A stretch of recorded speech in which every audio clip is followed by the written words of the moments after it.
You're making a splash online, and my goodness, I found a couple of your threads on Twitter and was just kind of blown away at the content and the thought that you're putting together and putting out there. So I figured it'd be great to bring you on the show and just learn more about you and who you are. So start off there and tell us a little bit about yourself. Yeah, who am I? Where did I come from? I'm completely shocked with how much attention my threads have gotten online thus far. I've only posted two, and the first one I posted not expecting much, and it went pretty much viral more or less instantly, like same day. Like I wasn't planning it at all. In retrospect, I had typos in it. I was like, oh no, I would have. The perfectionist in me wished that I'd spent a little more time putting it together. But the second one did even better. And it's been really nice to have all this positive feedback from Twitter and have people such as yourself reach out to me and express interest in it. So it's been really great. And I am being told by others that I'm presenting other people's ideas and new ideas and a new lens. So hopefully today in this show, I can bring the presentation of Bitcoin with perhaps a new light and perhaps new ideas, whether they're right or wrong. Hopefully they're more right than wrong. But anyway, I'm looking forward to sharing what I have today. So I love it. I love it. So, what was the impetus for writing the first thread that really kind of caught everyone's attention? the long story short is that I first heard of Bitcoin in 2017, and I was just new to finance, new to everything like that. So I assumed it's a scam or speculation, and I didn't really understand it. It was too unknown to me. It was too confusing. And you just go online or you watch any news clip, and there's just so much jargon. It's just so complicated, and most people think it's out of reach. And I was like that too. So 2017, I heard of it, and I completely ignored it. I didn't look into it at all.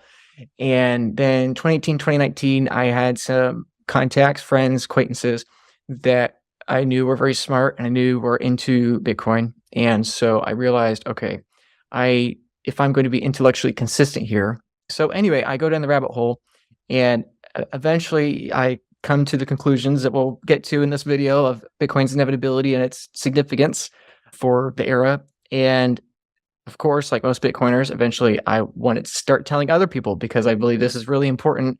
I need to tell other people, warn other people. And in just a long process of trying to explain Bitcoin, which is, again, a very abstract, difficult topic for most people to understand, I was just honing in my presentation more and more and more. And eventually, I have all these slides. And now with the bear market and Bitcoin and price being down, less and less people are interested in it. So I decided, why don't I just post it on Twitter and see what happens? And I figured, shoot, maybe I'll get 1,000 views and it'll be great. And, I'll get a couple comments or thumbs up or, emojis or whatever. But it instantly blew up. And I was like, wow, okay. I actually have the ability to present something here. And people gave wonderful feedback. Anyway, all that to say, that's my basic story of why I made the thread. It's basically my consolidation of trying to explain Bitcoin as concisely as I can. So you have this 5 eras of monetary history. Walk us through some of this. Yeah, so this is a topic I've not actually yet discussed in my threads, and I probably will in the future in greater detail. But basically, for what the average person needs to understand, what I believe they need to understand is that, like my first thread discusses, human society is defined by the technology of our era. So one of the main points to make in my first thread is that we are in an ancient world of tomorrow, today, in the year 2023, and that we actually have less in common with the person 100 years from now than the person 2,000 years ago. Because 100 years from now, technology is going to be so much more advanced that we can even conceive today.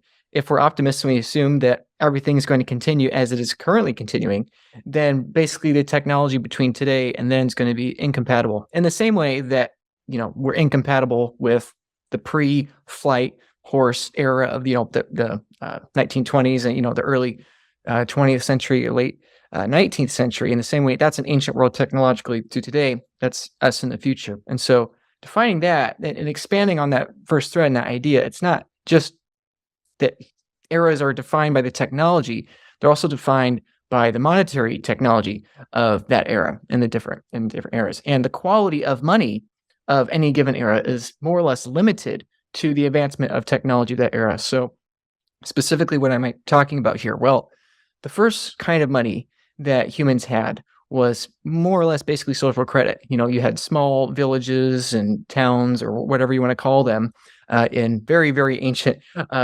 world before empires and ancient civilizations. Basically you were in debt to your neighbors, your family, and your community. You provide work for other people, and they return the work for you. And that's what I mean by social credit, and not our modern understanding of social credit, but basically that it was a small community so that everyone could keep track in their heads of who owns whom what. And that was pretty much the first monetary system, where basically it's pure human trust. That's the currency. It's relationships. That's the currency of very early society. And then going from there, eventually you get to a more or less a world where you have small ancient societies, Mesopotamia and Egypt and everything of that sort. And everyone begins to store their monetary energy in commodities that are more universally accepted. So things like salt or grain, these things were once money, and they were kept track of on tablets. The Sumerians kept track of these things on tablets. These are the ledgers, the first ledgers. And so really these things were the first forms of money.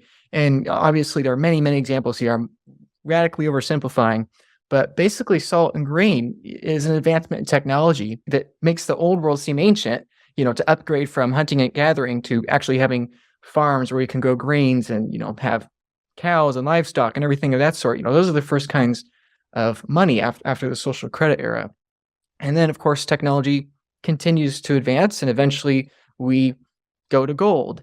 And gold, especially towards the beginning of, AD, Rome and everything of that sort, you have gold kind of taking the stage because, while salt and grain is better than social credit because you can actually touch it and you can actually quantify it, in bushels or barrels or whatever on a tablet and actually have a ledger. Technology's progressing, you have writing and everything now. Now gold's even better than that, because the problem with grain, of course, is that, it expires, and gold doesn't really expire. So gold is an improvement of technology from the old monetary standards. So that's kind of the more ancient world that we think of today. We're talking, much later, Egyptian period, Rome, China and other dynasties and empires. That's the gold era. And then you come to the Dutch and, the Middle Ages and that era, and you basically have a debt monetary system. We're going from gold to a debt-based promissory energy system where, again, all these things come back to trust. Social credit was trust. Salt and grain is trust that the next person in the future is going to value those things because you can eat them. Same thing with gold. Same thing with national currencies and everything like that. So the Dutch, the reason I point them out here is that they were the first, central bank. They had the first central bank, stock market. Basically a lot of what we would call the modern finance world really originated there. So that would be the fourth era, or fourth macro era. And of course, each region in the world advanced at different times. And so again, it's a radical oversimplification. I really appreciate you taking the time to engage with this Bitcoin content. I put in so much work into these educational services, put them out there for free, hopefully to get as many people interested in these messages as possible and having new perspectives when it comes to understanding Bitcoin. And this is because I think the first and foremost problem facing Bitcoin adoption is the need for education. And so hopefully this video has serviced that need for you. And secondly, it's the need for self-custody. Self-custodying your Bitcoin is extremely important, and I highly encourage you to do it as soon as possible, because as Bitcoin increases in adoption, increases in speed, and increases in demand, not just from people, but from high net worth individuals, companies, corporations, and organizations. In all these cases, the demand for self-custody solutions is only going to exponentially increase. And so wherever you are in your Bitcoin journey, if you are buying Bitcoin, if you are trying to understand Bitcoin better, I highly encourage that after the education, you quickly get into that self-custody route. It's very intimidating for people. It's very hard. People understand where to go. And that's why not only do I put out this free content out there for you to enjoy, but I also do everything I can to accelerate that self-custody adoption. So I do work at the Bitcoin Advisor. If you have an interest in a collaborative custody multi-sig solution, an estate plan, not just for you, but for your family, for your kids, your loved ones, your business, your church, your organization, whatever it is, if you are looking to have an understanding of self-custody, the trade-offs of single sig, of multi-sig, collaborative custody, fully self-sovereign custody, whatever the case, I'm happy to help. Our primary goal, my primary goal, is to help you have a secure transition of your Bitcoin off exchanges into your own hands. Okay. I'm here to simplify the process, address your challenges and your questions, and ensure you feel confident every step of the way. So you can find me at thebitcoinadvisor.com/Luke You can book a free consultation with me there. You can book a free meeting with there. I'm happy to answer any questions you have.